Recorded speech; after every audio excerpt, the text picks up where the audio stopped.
You're listening to the Slavic Literature Pod, your shelf help guide to all things Slavic.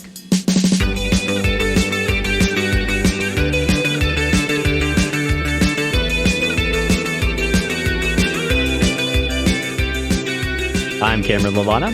And I'm Matt Gerasimovich. And today we're covering Part 1, Chapter 35 of Vasily Grossman's Life and Fate, moving on from a very sad arc, just in general, on a lot of fronts, to a character who, if you've read Stalingrad, you're already familiar with, or maybe you're like me and you're like, who the hell is this guy? Until someone else points out that, oh, yes, we in fact do know who this guy is. Lieutenant Viktorov, a pilot awaiting orders somewhere, not quite on the front lines, but, you know, close enough, as he goes on a little walk, a little nature hike. Good change of a great tone. change. Great Much change. needed for me. Right. Well, you know, as this is all about trees, which of course you love. So why don't I throw it over to you? Is there anywhere in particular, any arboreal kind of reasoning we'd like to start with? Yes, my corporeal arboreal reasoning for this chapter. I just like it. That's all. When I was talking about it in Discord today, I just kind of really like Grossman's prose on nature. I find it very nice. There's no real academic or, highbrow reason for it other than I like it. And I think sometimes that's enough, especially after you get through chapters like the last one or, like the last few chapters, like you said, that we've been reading.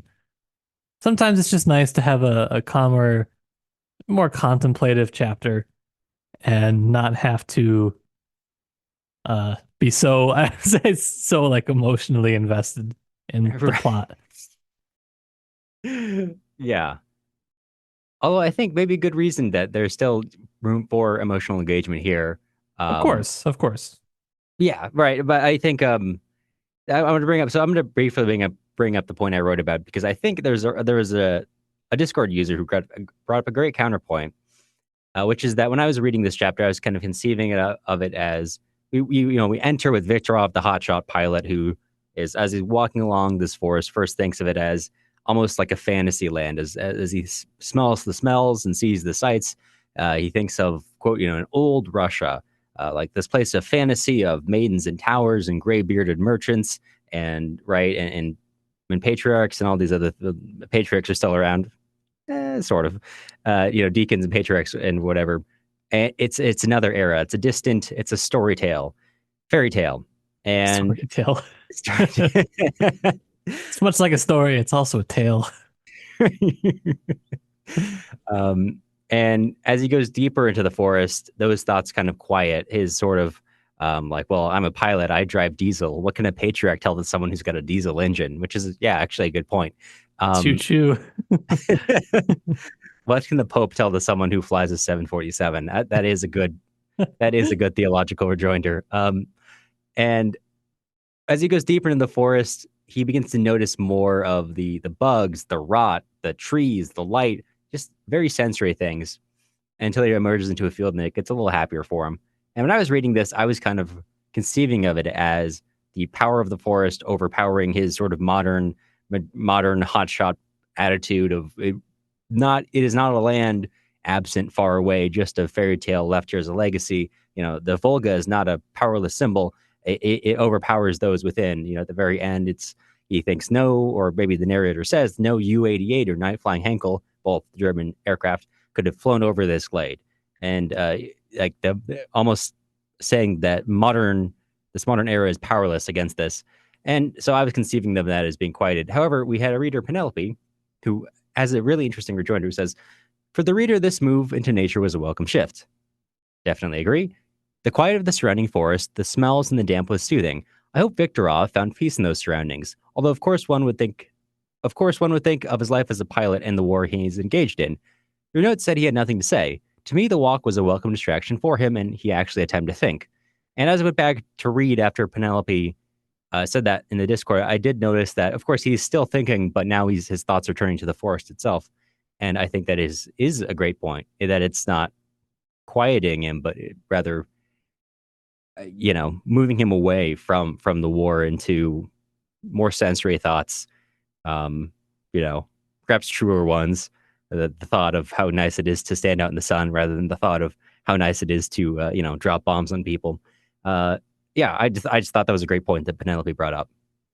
Yeah, I think they're both good ways to look at the chapter, and then there's this other way that I think will also make some sense as we go another chapter or two or three into the future with Viktorov that we'll get to, well, next week, this week, depending on when you're listening.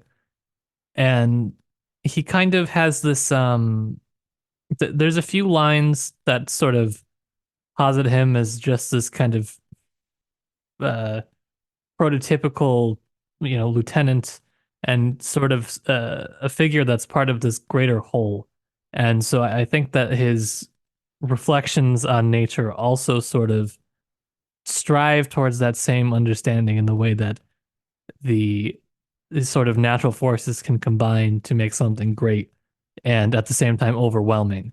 Yet, just because they are one cohesive unit doesn't mean that they are not individuals or they don't have any, individual agency.